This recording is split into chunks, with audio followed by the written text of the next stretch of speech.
અને હું કેટલા દિવસ પહેલા સાહેબ હું જાઉં તો મને મારી નાખવાનો દિલાદો હશે, બીજું કંઈ જ નહીં. અમને કોઈ કહેવા જ નહીં દેતો, ગમ નીકળે અમે નીકળી ગયા. નકર એક પગ કાપી નાખીશ અને કે રાત્રે મારે ગામમાં કહ્યું છે ચોરી બોરી કરીશ તો તારા માથે પાડીશ, આવડતી બધી વાતો કરે છે. છોકરું મારી નાખીશ, ઘર મારી મૂકીશ, ગમે તો ચોરી કરીને મારા છોકરા કન ચોરી કરાય છે અને તારું નામ દઈશ. કોઈ આજુબાજુના ત્રાસ થઈ ગયેલા છે દારૂ પી અને એવી ખુલ્લી ગારો બોલે. પણ પંચાયત દ્વારા કોઈ એવું નહીં કહેતા કે તમે અહીં ના રહેશો કે તમે ખાલી કરો, કોઈ અમને કહેતા નથી. પોલીસ અમારું ખબર તૈયાર નહીં તો અમે જઈને શું કરીએ? એમને એમ કરીને છોડાઈને અને ઘેર જતી રહી અને તૈયાર રાતે મારા ભાઈ પર હુમલો કર્યો. તો તોય કશું કરવા કોઈ તૈયાર નથી. અમદાવાદની પોલીસ કોઈ અમારું સાંભળતી નહીં. હું તું ગમે તો કેસ બેસ કરીશ તો હું ફરિયાદ તો અમારી જોડે જ આવવાની છે ને. ખૂબ બેન છોડીને એની બૈરી ગયા, એમને મારી નાખવાનો દિલાદો છે. સરપંચ એમ કે હું કશું જ ના કરી શકું એમ કે સાહેબ, જીવનથી મારી નાખીશ એમ કે સાહેબ ખોટી કોઈ ધમકી આપે છે. અમે ચોક પાર્ક ઘેર પડી રહીએ.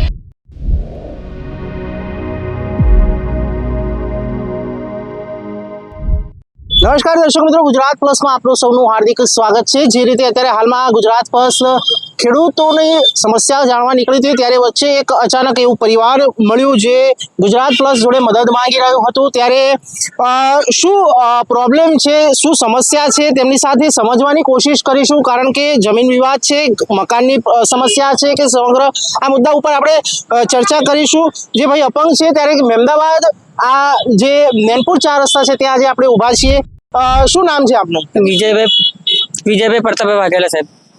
વિજયભાઈ, શું પ્રોબ્લેમ છે? આપ અત્યારે હાલમાં હમણાં રોક્યા અને જે રીતે આ કાગળ અમને બતાવતા હતા, શું? સાહેબ મનુભાઈ ચંદુભાઈ વાઘેરી ગામ પીછોના છે અને રહેવાસી તૈના જ છે અને હું સરકારી જગ્યામાં રહું છું. મનુભાઈ ચંદુભાઈ એમ કે છે આ મારી જગ્યા છે. કયા ગામની છે? રીંછોલ ગામ, તાલુકો મહેમદાવાદ, જિલ્લો ખેડા. અને એ લોકો એમ કે છે આ બધું મારું જ છે અને તું અહીંથી જતો રહે, તને બીજો પગ ભાગી લાગીશ, પગ કાપી લાગીશ. આ તારા છોકરાઓને. મારું રાધાબેન નામ છે. શું રાધાબેન, શું સમસ્યા છે? સાહેબ મારા ઘરે જ મારા ભાઈના ઘેર મારથી નહીં જવાતું, કે મારા ભાઈથી ગામમાં નહીં રહેવાતું, કે મને ચંદુ માથા ભારે છે, ચોરીઓ કરે. એ છોડી સમસ્યા છે. ક્યાં રહે છે આપના ભાઈ? એ બાજુમાં જ રહે છે.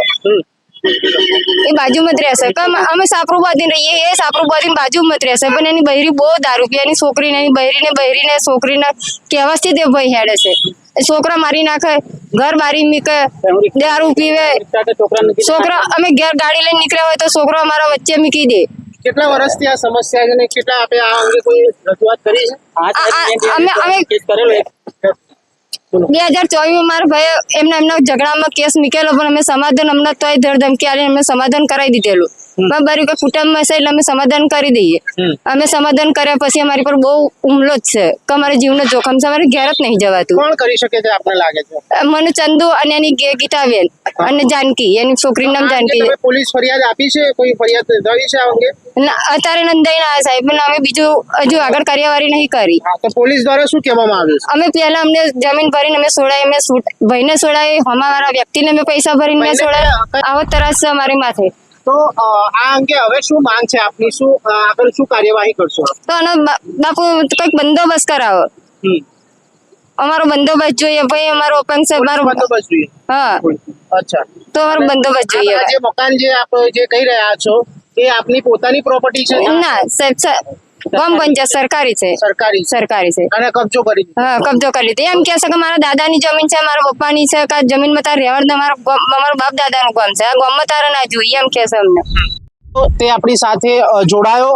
જ્યારે ખેડૂતોની સમસ્યા માટે ગુજરાત પ્લસ નીકળી રહ્યું છે, ખેડૂતોના જે સવાલો છે તેને લઈને વાચા આપી રહ્યું હતું, ત્યારે આ એક પરિવાર જે ગરીબ પરિવાર છે, ત્યારે પોલીસ અધિકારીઓ માનતા નથી તેવું આ પરિવારોનું કહેવું છે. પોલીસ અરજીઓ પણ કરી છે. નાના બાળકો છે તેમને પણ ધમકીઓ આપવામાં આવે છે, આ પરિવારોને પણ ધમકીઓ આપવામાં આવે છે અસામાજિક તત્વો દ્વારા. ત્યારે હવે પોલીસ કાયદોનું પાઠ કરાવે છે કે નહીં તે જોવું રહ્યું, અને આ પરિવારને પોલીસ દ્વારા ન્યાય મળે છે કે નહીં તે જોવું રહ્યું. ત્યારે પોલીસ હવે શું પગલાં લેશે તે જોવાનું રહેશે. યશ નાયક, મહેમદાબાદ.